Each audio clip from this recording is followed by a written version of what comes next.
This is where you really identify your leaders. That when they're going to come to the surface because they're people who are going to come forward and automatically, just because of who they are, they're going to do a lot of the things that they need to do. They're going to apply themselves to the task, they're going to study, they're going to do what they need to do. But once you've established a leader, someone who's clearly going to work with you, you need to take some time with that individual and work on that relationship. We talked earlier about relationship marketing. Well, developing your specific leaders, that handful of people, is going to be very important. And there's several ways that you can do this. As I mentioned earlier, you can do things that enable them, where you're doing all the work for them, or you can do things that give them the encouragement to go out and be creative on their own. In that process, you have to find this fine line. I have been working on various methods that I can pass on to other people that they can engage and use. Whether that's sales letters, just general concepts and ideas that I can hand off in a very simple form. I want to simplify this. We talked earlier about simplifying. Well, I want to simplify this process so that I can really equip my leaders with the tools that they need. Again, there's a fine line here, but I want to get together with my leaders and discuss things and develop stuff that has them in a certain amount of buy-in on their part, to where we now have a team effort.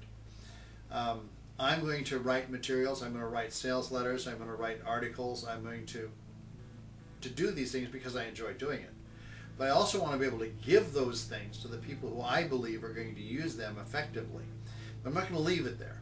I want to connect with these leaders, and if I've got 4 or 5 leaders who become strong and capable, I want to work with them for their natural talents, skills, and abilities.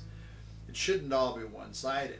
If you have a real leader, you have somebody then who has skills and abilities. You can have them all out there working independently and doing their own thing, or you can establish a real team concept where now you take the strengths of one person and the strengths of another, and pretty soon you combine it to where you're all working together and benefiting from those strengths. So if, for example, if I'm going to write articles and content that I'm going to give away and make available, well, I might have somebody in my leadership who's very good at that kind of thing, and I'm going to work together with him in that resource, and we're going to work together to distribute that information. We're going to have dialogue on this. So there's buy-in, and it's not all just me, me, me, me, me. The whole idea is what I call servant leadership. There comes this point where you have people that have skills, talents, and abilities, and you serve them and help them become better at what they do. It's not just about what you have, what you do, and what you know. It's about how you're able to encourage that in others, and how you're able to serve them so that they can come forward and be effective in offering those things. This is huge. There's a thing called delegation, and I've seen it so abused in so many cases and in so many ways. Delegation is something that we often do. We delegate projects that we don't necessarily want to do.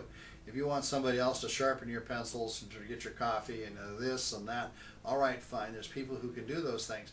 But there comes a point when you delegate responsibilities to people based on the talents that they have, that you recognize, and based on the idea that you want them to have the same opportunity that you did.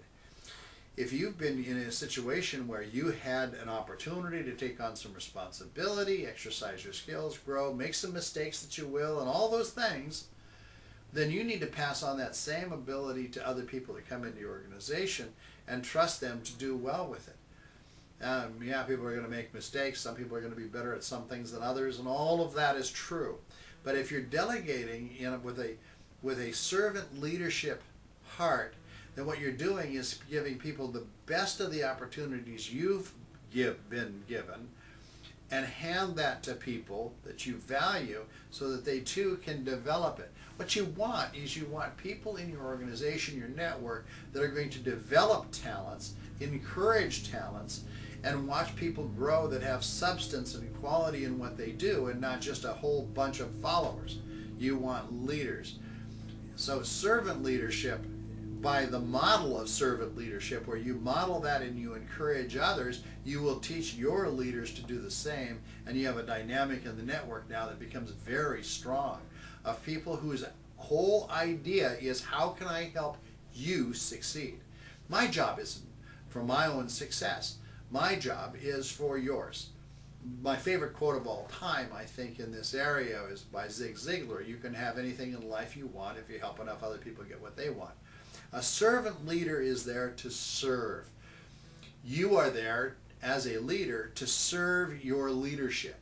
Help them grow, help them develop, delegate in a way that's intelligent, and that you're handing them real opportunity and substance instead of just, you know, the junk trivia that so often gets sloughed off because you didn't want to do it. So servant leadership, it's huge. Develop your leaders and recognize the fact that you're there to help everybody else succeed, to provide information and support, and for them to learn how to feed themselves. Because there's so many people out there in this world that are looking for the world to take care of them. Somebody else come along and do it for me. I'm just this entitlement mentality that I'm entitled to whatever because I breathe. Well, I don't personally believe in that. I believe that you're entitled to what you have because you worked for it, because you proved yourself, because you're willing to do what you need to do. And if you're watching this video, there's the first indication that you're willing to do something for yourself to better yourself and to generate the income and to make life better, have more time freedom. Now I'm going to be putting out a lot of material. This 7 Secrets is just part of it. I'm going to be putting out a lot of material, and I'm going to be doing everything I possibly can to help you succeed. I've got over 30 years of experience in marketing. I also operate in an area where I do a lot of counseling, and these things are very important to me. If you've identified with some of these things, and if we've got some things in common here that are of value to you, then you know, watch for the other things that I've got coming out, and some of the relationships that I've established. You'll notice some of the affiliate marketing that I do. There's some products involved in that, some products that have meant a lot to me, including magnetic sponsoring and building a business on a budget, and some other things that have meant a lot to me and things I've invested in. I would encourage you to look at some of those things and perhaps you know, pick some of them up as part of your reading, part of your support materials, and ultimately, if we have an opportunity, I've got a network marketing organization that I love, is really doing well, is in that growth period that I'm excited about. So I want to tell you more about that. So in the meantime, thank you. I'm glad to have had the opportunity to share these 7 secrets with you.